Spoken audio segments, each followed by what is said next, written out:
Good morning. Today we will do page 161, activity 3, number 4, and this is all about putting data into an array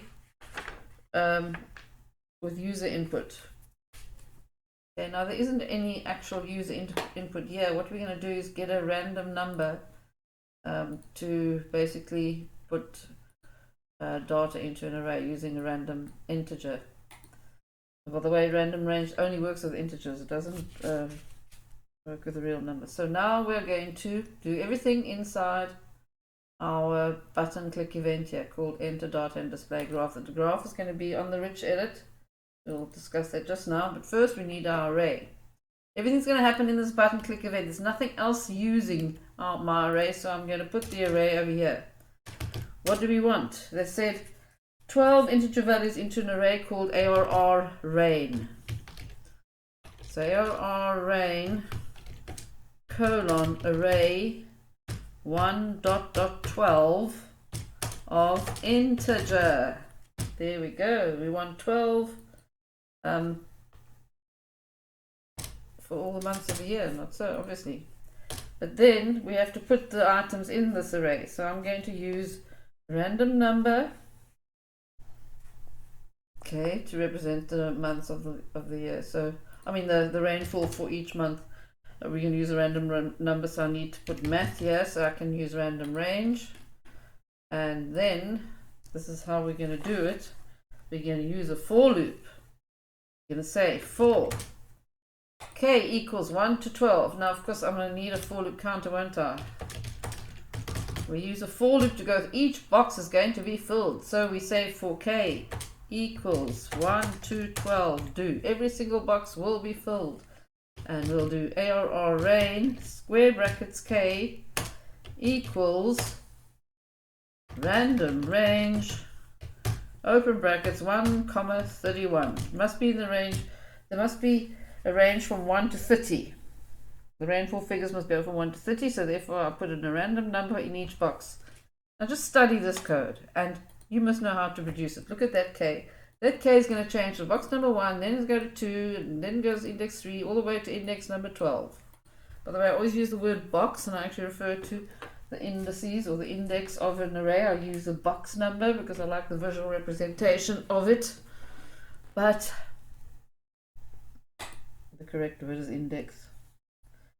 Right, so there it is, filling the array with those random numbers. That's the code. The for loop is only doing one thing, so there's no begin and end, and this is going to repeat for k equals 1 to 12. I'm sure you can understand what that means.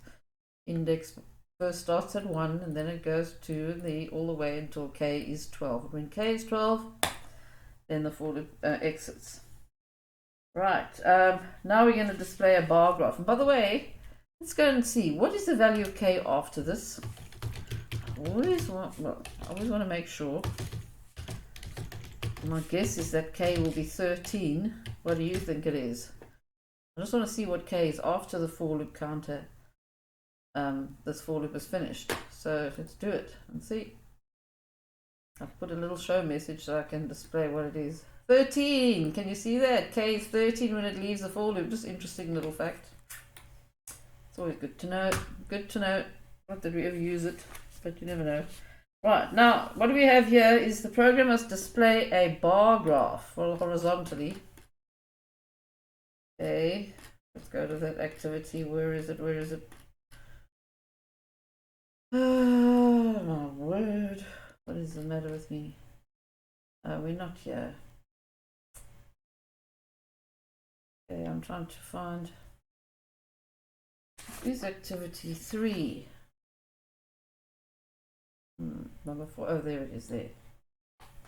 Right, we're going to use x's to represent each month. So if there's 30, rainfall. If it's 30, then we're going to have 30 x's. If it's 40, we're going to have 40 x's, and so on. So it looks like we're going to have to build a string of x's. So if it's 7 millimeters, we're going to have 7 x's in a row. If it's 6 millimeters, and this 7 and 6 and 9, that is that random number that we put into our array box. This is a very, very tricky problem indeed. So The other problem is that we have to put in the names of the month, 1, 2, 3, 4, January, February, March, April, May, June, for the first 12 months. So, yeah, we can use a case structure there, because if the month is 1, because box number 1 represents January, doesn't it? Box number 2 represents February, and so on. Box number 12 represents December. So, yeah, and we're going to go through the array one box at a time. Let's do that first. Let's do the easy part first. The easy part first is getting all the things and displaying them, getting the months, okay? Month 1, month 2, month 3, month 4, which I will display as January. I could leave it as month 1. That would be easier, I suppose. But let's do it easier. Let's go and display in the rich edit each one line at a time. Each box of the array, one line at a time. Now we want to go through every single box of the array, okay? From all the way from 1 to 12, we want to go through each one and display it in the rich edit. The rich edit is called RED graph. If we're going to go through the array, we always use a for loop. When we go through each box of our array, we use a for loop. And we go to, how many boxes are filled here? 12. So we're going to go from 1 to 12, RED graph, dot lines, dot add, ARR rain, square brackets, K. What if I want to put in the word month in front of it? Month plus ARR rain, square brackets, K. And guess what? That's going to display only these numbers here. The numbers, no, the random numbers that are inside, but that's not going to help. We want to display K, month number, and then we're going to display the numbers, the amount of rain for that number, that month. Let's go and see what happens if I do this first. Okay, before we do anything else, let's just do that. Month and the month number. K is 1 to 12. Okay, 1 to 12, month number 1 to month number 12. Now that's quite self-explanatory. We're just displaying the number 1 to 12. So let's go and run the program, see what happens. So we click the button. So it's going like this. Okay, month number 1 to 12. Why is it doing it twice? Or maybe I pressed the button twice. Probably did. More than likely I did by mistake. I pressed the button twice, okay? Because we're not displaying things twice. Let's go and do it again and see. Now I press the button and nothing happened. Because my computer's not so... Oh, there we go. I'll press the button now. Okay, it's just the mouse. Right, there we've displayed the months 1 to 12, right? That's easy, isn't it? So, but what if you wanted to display the month of January and February, March, okay, instead? So we're going to do a bit more thing. I'm going to go and get another variable here saying S month, colon string, and then I'm going to use a case, K of 1 S month equals January,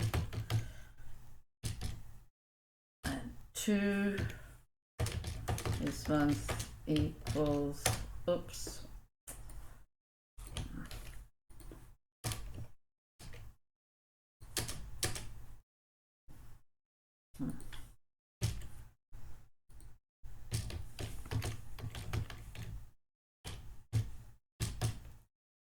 okay, let's just copy and paste this down a bit. 6, 7, 8, 9, 10, 11, 12, 3,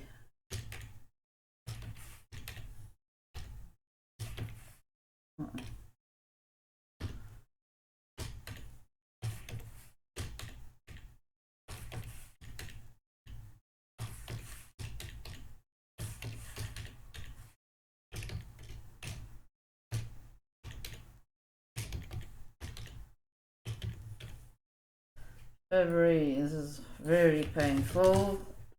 March, April, but that's what we have to do as programs. We have to type. May, June, July, August,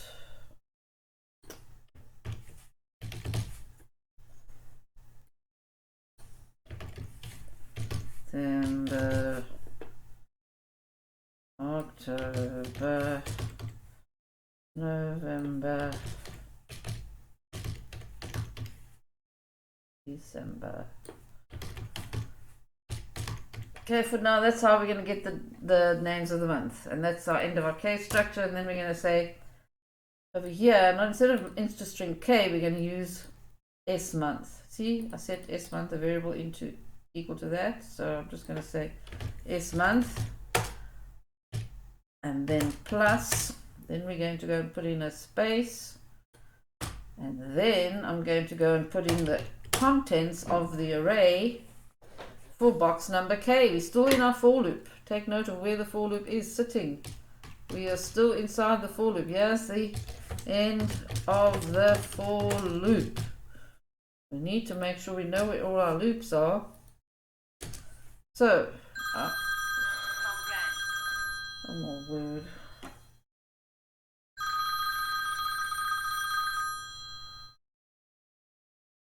Hello, Mum. I'm just busy recording. I can't talk now. Okay, bye. Right, so here we are at this thing now, and then we're going to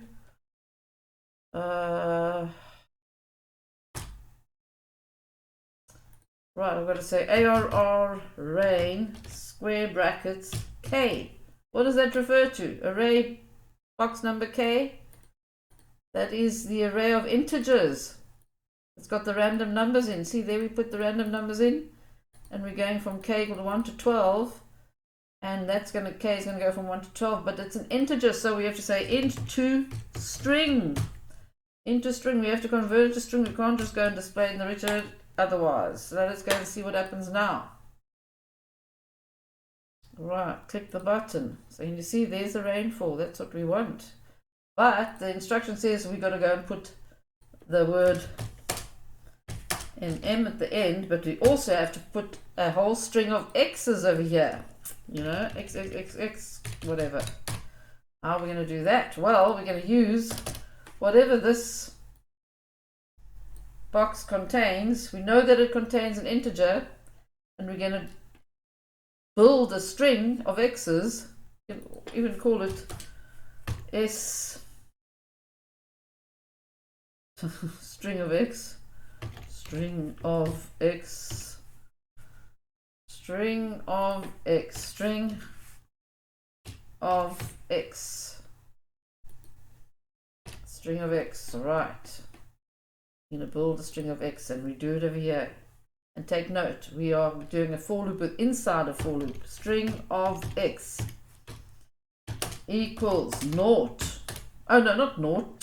A string is a string, not an integer, so you've got to make it an empty string. String of X. There it is. There's a string of X. Make a string of X equal to an empty string, and then we're going to do the following. What are we going to do? We're going to use a for loop, another one, but we can't use the same for loop counter k. We've got to use another one. Let's call it M. No, let's call it S. For S equals 1, 2. Which number are we dealing with? ARR rain box number k. Why am I referring to box number k? Because I'm still in the for loop, in the k for loop. And we're going to build our string of X equal to string of X plus a capital X. And there it is. Some real complex code here. This is an integer. That holds an integer. What integer does it hold? A random number that we put inside there. We put it into the array over there. Then over here we're going through the array that we just filled up with random numbers. We're going through it one box at a time again.